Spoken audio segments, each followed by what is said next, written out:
लो, आ गए हम दक्षिण समुद्र के तट पर। जहां दृष्टि डालो बस जल ही जल, जल ही जल। 1 माह से अधिक हो गए, परंतु सीता माता का पता न चल सका। आगे कहाँ जाए? लौटे भी तो किस मुंह से लौटे?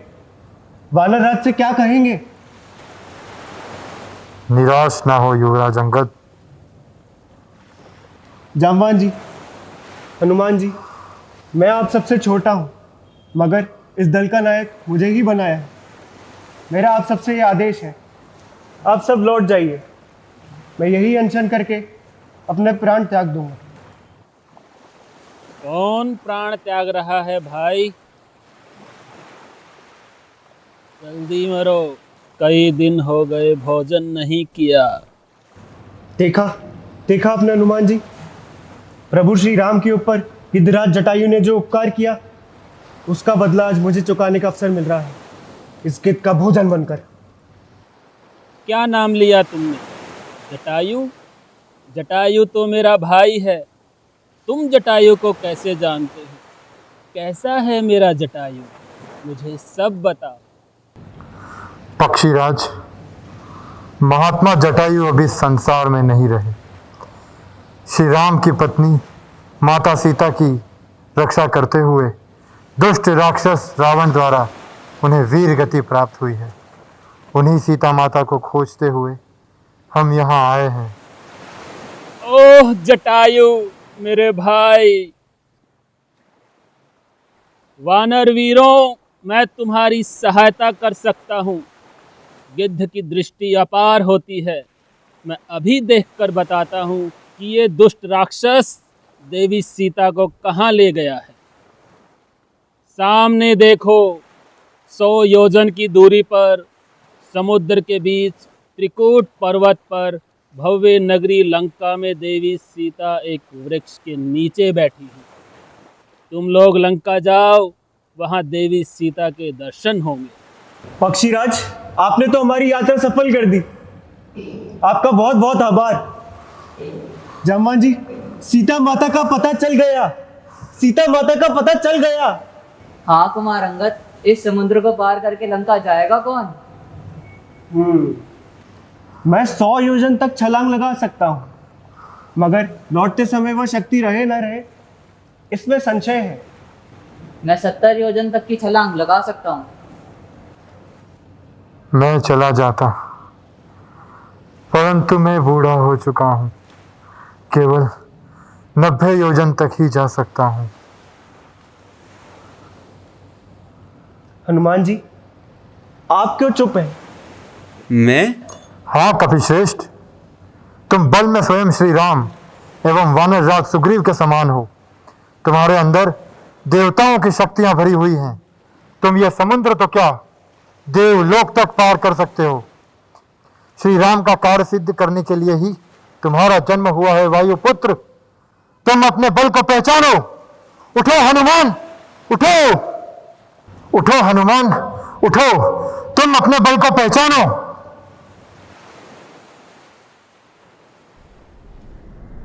जय श्री राम।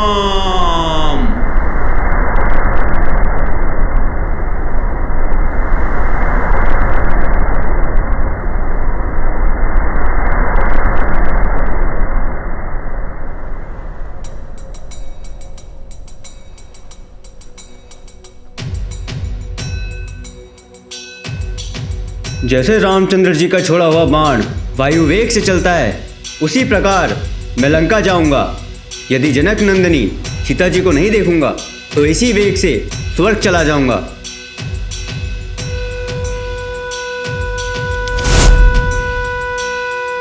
मनोजवं मारुततुल्यवेगं जितेन्द्रियं बुद्धिमतां वरिष्ठं। मनोजवं मारुततुल्यवेगं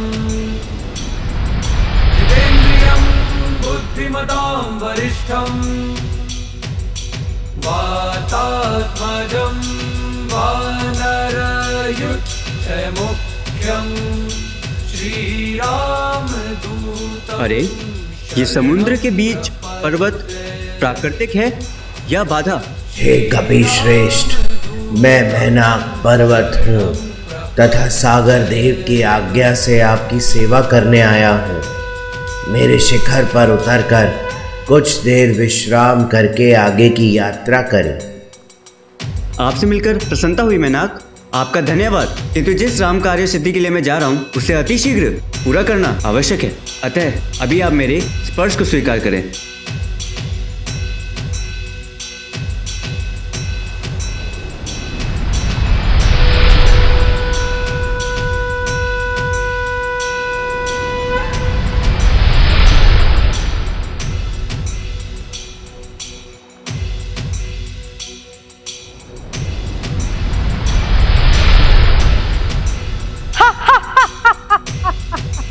ठहर जा वानर, सभी देवताओं ने तुझे भक्ष बना के मेरे पास भेजा है।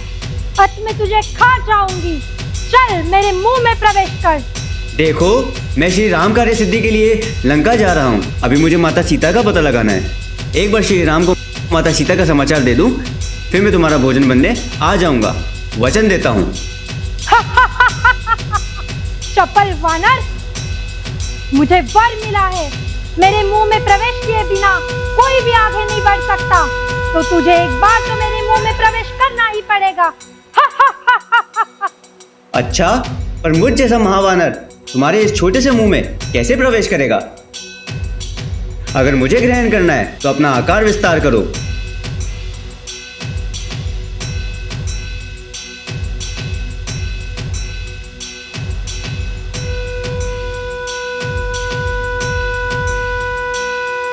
मनोजवं मारुततुल्यवेगम्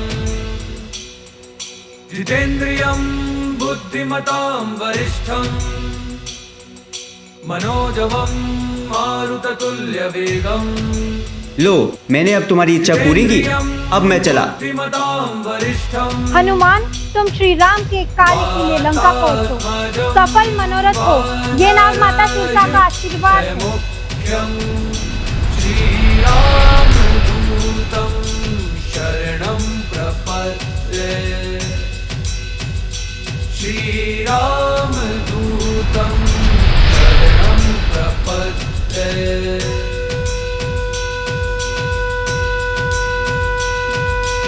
अरे, ये मेरी गति कैसे अवरुद्ध हो गई? लगता है वानरराज सुग्रीव ने जिस छायाग्रही जीव के बारे में बताया था ये वही है। मैं सिंह का राक्षसी तेरा भक्षण करूंगी। तुझे खाने के बाद मुझे कई दिनों तक भूख नहीं लगेगी।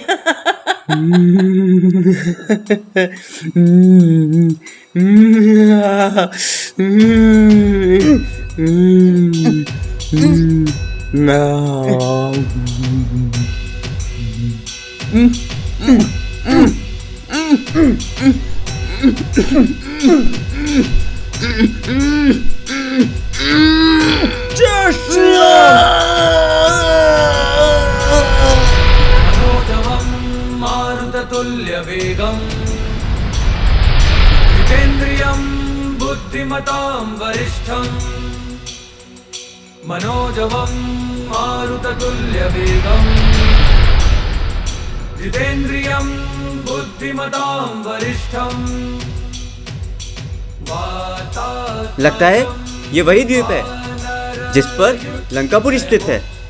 मुझे अपना आकार सामान्य कर लेना चाहिए, कहीं राक्षस लोग मेरे इस विशाल आकार को देखकर सावधान ना हो जाएं।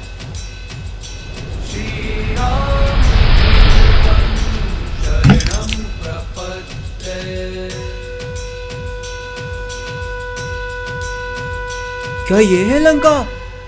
इतनी सुंदर, ऐसी पूरी तो ना कभी देखी ना सुनी। इसे जीतना तो अत्यंत दुर्जय। कितनी अभेद्य सुरक्षा है। इन सब पे बाद में विचार करना हनुमान। पहले माता सीता को ढूंढना चाहिए। परंतु इस सुरक्षा के बीच मैं प्रवेश कैसे करूं? रात्रि के अंधकार में प्रवेश करूंगा।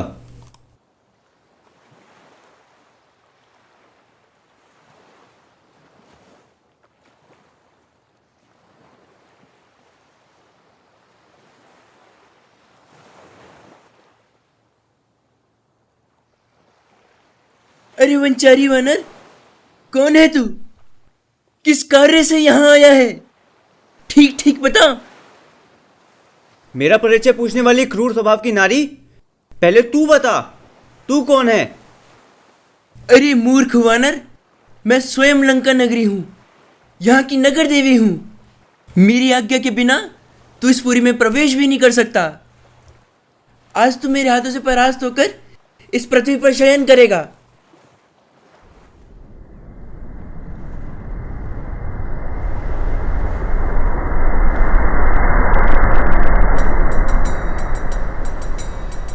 अरे लंका देवी, मुझे जाने दीजिए, मैं बस यहाँ के भवन, नगरी और सुंदर शोभा देख के चला जाऊंगा।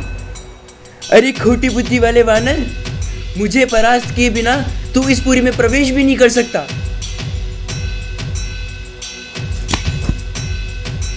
अरे थी सोचकर तुझे जाने दिया, पर तू तो दंड के योग्य है।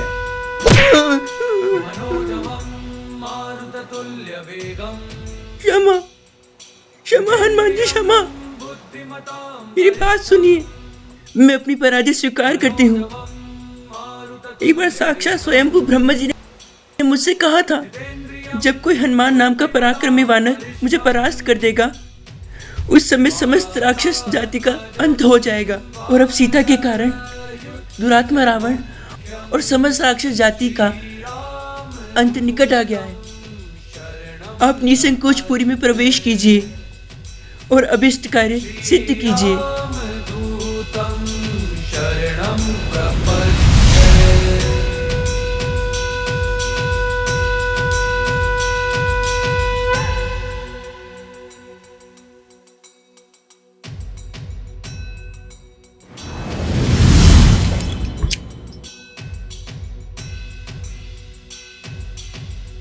सारे भवनों में जाके देख लिया, कहाँ है माता सीता? क्या वो जीवित भी हैं? अब कहाँ ढूंढूं?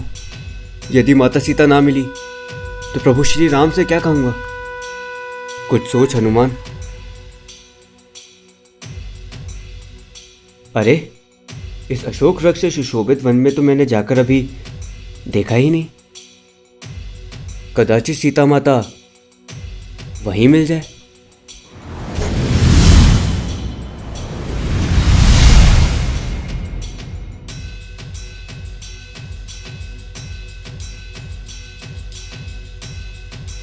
ये देवी कौन है? मुख पर शोक, नेत्रों में अश्रु और प्रभु के ही भांति वल्कल वस्त्र भी धारण किए हैं। अवश्य यही सीता माता होंगी। लंकेश्वर रावण पधार रहे हैं। रावण? ओह, तो मुझे छुपकर प्रतीक्षा करनी चाहिए। भोर व्यू होने को है।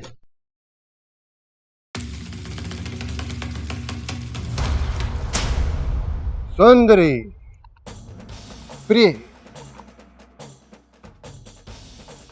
मुझे देखकर तुम अपने सुकोमल अंगों को क्यों छुपा लेती हो?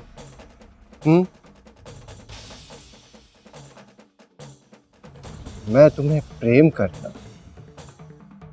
समस्त संसार का मन मोहने वाली सर्वांग सुंदरी सीते।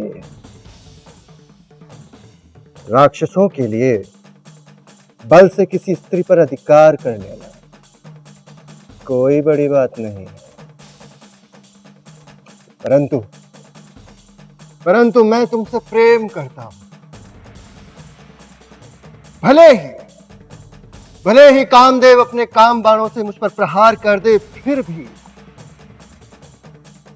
ये लंकेश तुम्हारी इच्छा के विरुद्ध तुम्हें अपनी रानी नहीं बनाएगा, किंतु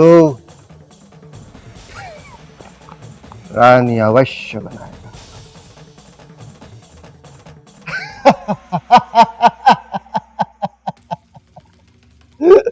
आज नहीं तो कल तुझे मेरा प्रेम स्वीकार करना ही होगा सीता।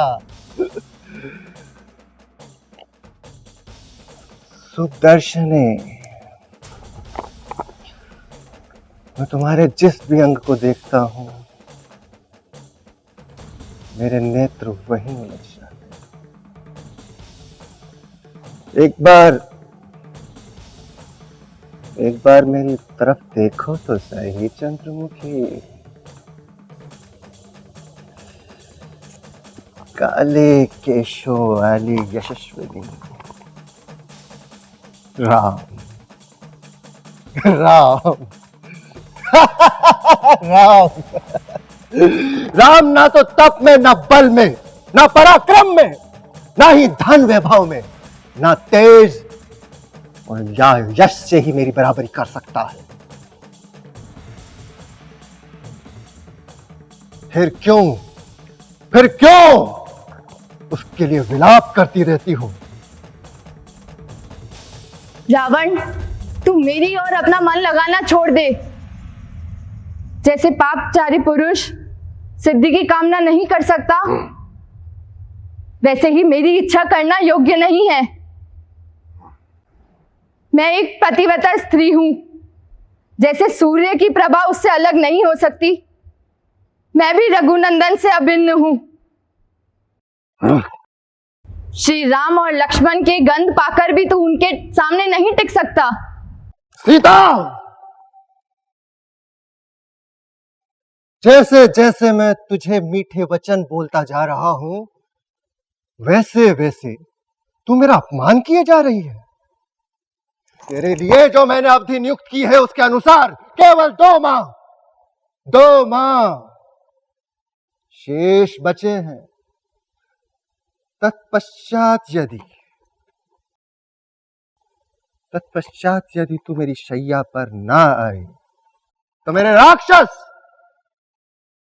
राक्षस मेरे कलेवे के लिए तेरे टुकड़े टुकड़े कर देंगे। हाँ।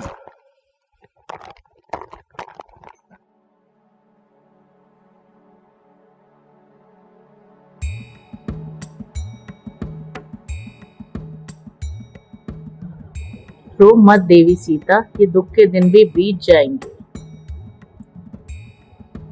कैसे त्रिजटा? कौन बताएगा मेरे प्रभु को कि मैं यहाँ हूं? कैसे वो मुझे मुक्त कराएंगे? यदि रावण ने बलपूर्वक, नहीं, मैं अपने प्राण त्याग दूंगी। धैर्य रख बेटी, मेरी बात सुन। आज भोर में ही मैंने एक स्वप्न देखा। मेरा ऐसा विश्वास है कि मेरा स्वप्न अवश्य सिद्ध होगा। क्या देखा तुमने त्रिजटा? मैंने देखा कि श्री राम 4 दांत वाले गजराज पर बैठकर लक्ष्मण सहित तुम्हें लेने आए हैं। वे तुम्हें पुष्पक विमान में बैठाकर उत्तर की ओर ले जाएंगे। मैंने रावण को भी देखा। वह सर मुंडाए, तेल लगाए हुए, तेल पीते हुए लाल वस्त्र में था। एक काले वस्त्रों वाली भयानक स्त्री उसे दक्षिण की ओर खींचे जा रही थी। महाबली, कुंभकर्ण और रावण के समस्त पुत्रों की भी मैंने यही दशा देखी। केवल विभीषण को मैंने श्वेत ध्वज के नीचे देखा। विभीषण? हाँ, विभीषण, जो रावण के सबसे छोटे भाई, जिन्हें धर्म का पूर्ण ज्ञान है। तुम्हारे हरण के कारण रावण से उनका मतभेद है। तुम चिंता ना करो, सब ठीक हो जाएगा। मैं तुम्हारे लिए कुछ भोजन लाती हूँ।